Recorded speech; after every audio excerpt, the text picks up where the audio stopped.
Oh boy, a game where you play as a bulletproof bodyguard. I bet the reviews are great. Oh.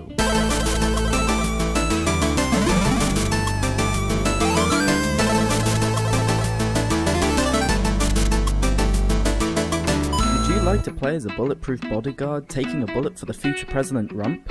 Well, you'd look at this game and think it's a dream come true, when in reality, it's a glitchy nightmare. In all fairness, I'm not surprised, considering the game is only $3.99 and its entire marketing scheme involves selling the title of Donald Trump's publicity. Now before you say it, well, you would hate this, because it's based off Trump, because you're a left-wing feminazi who hates Trump. In my previous videos, I may have shown some political bias, but I'm judging this game purely on the product, not the repetitive joke that it's Trump, a joke which would be funny at first, and then become immediately stale after an hour of playing this game. Now that we have that sorted, onto the actual content. The game was released in October this year by game developer X as an indie title.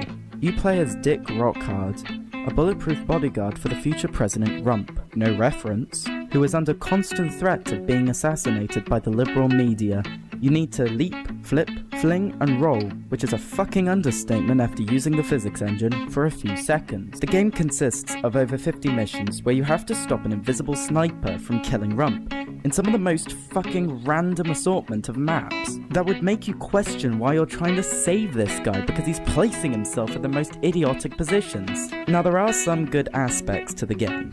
Plenty of missions and map variations with a straightforward objective, which is to save Rump. Varying difficulty between missions, which can make the player improvise. That is if the physics engine can act normally for 5 fucking seconds. And it does have some pretty funny jokes about Trump and the 2016 presidential election. And finally, it's cheap. With a price of £3.99 on the Steam store, it's not really gonna hurt you even if you hate the game. But then that's it. And after playing the game for a few hours, I was left with the feeling that the game was incomplete, that it could be considerably better. And then it just leaves the negative points to, well, shadow the actual good parts of the game. And ultimately, I was left regretting my purchase.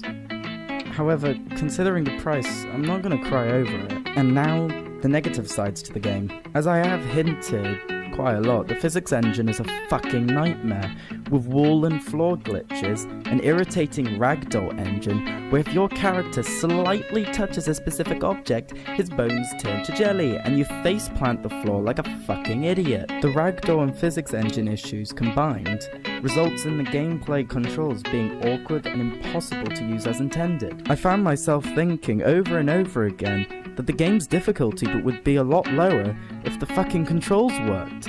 And with the default key binding being idiotically designed, I found myself pressing R, restarting the level, after I just fucking finished the impossible level.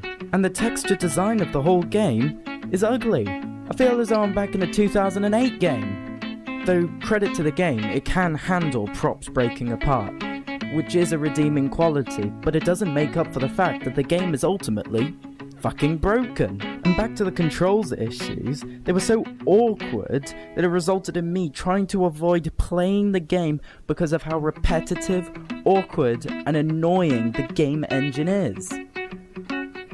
But I guess there's some room for improvement for this game. So I guess, well, the first improvement for the game would be to fucking fix the game engine. Remove the ragdoll triggers from objects like the fucking stairs. Second, improve the textures in this game, so at least it looks attractive before proceeding to be a pile of shit.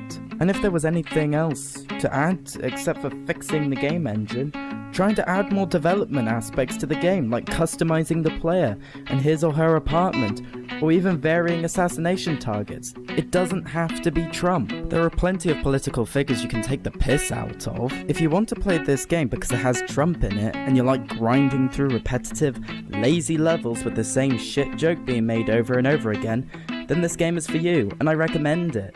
But if you want to play this game because you think it's complete and it's a functional game with funny new jokes and a good level design, then I do not recommend this game. And I'm gonna leave this game with a score of 3 out of 10, below average and forgettable.